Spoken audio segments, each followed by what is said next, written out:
Boeing occupies what feels like a city of its own to the south of Seattle.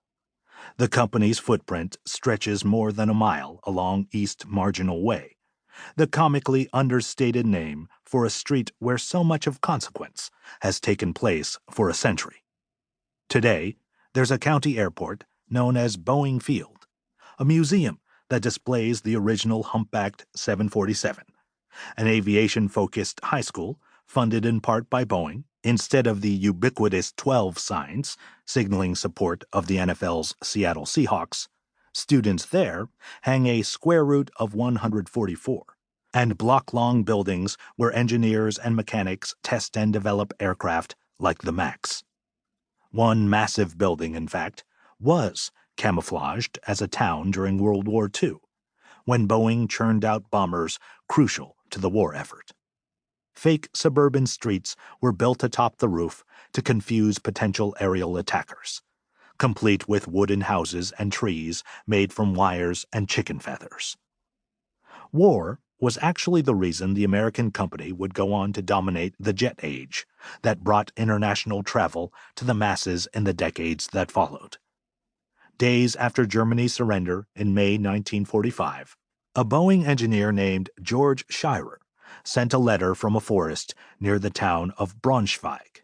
Schuyler had joined a team of civilian advisors working with U.S. Army intelligence there to examine the research files of the Reich Marshal Hermann Göring Aeronautical Research Institute. What he saw stunned him. The Germans, he realized, understood far more than anyone else about the potential of mating jet engines to swept-back wings.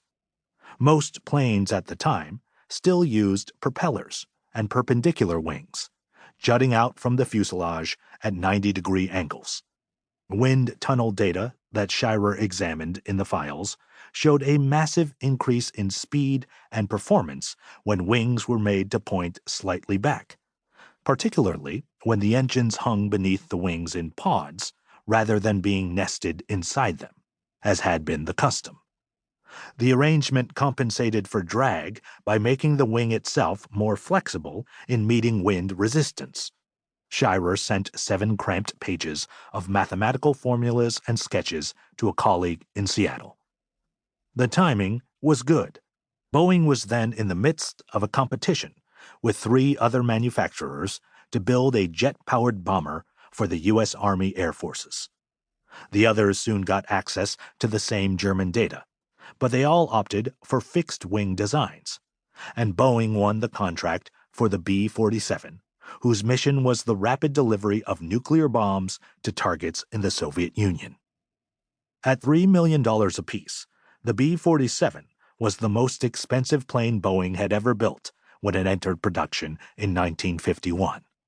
More importantly, the contract would give Boeing a crucial head start in technology that could serve as the basis of long-distance travel for generations to come, if the company chose to take such a gamble. Boeing's president, William Allen, didn't have the appearance of a bold man of action. Before taking the top job in 1945, he'd been the company's chief lawyer and a board member for 15 years. He never traveled without Triscuits and 2 pairs of eyeglasses. The night he became president, he jotted a series of resolutions into his diary. Among the promises he made to himself, in addition to daily sit-up exercises, be considerate of my associates' views. Don't talk too much. Let others talk. Make a sincere effort to understand labor's viewpoint. And develop a post-war future for Boeing.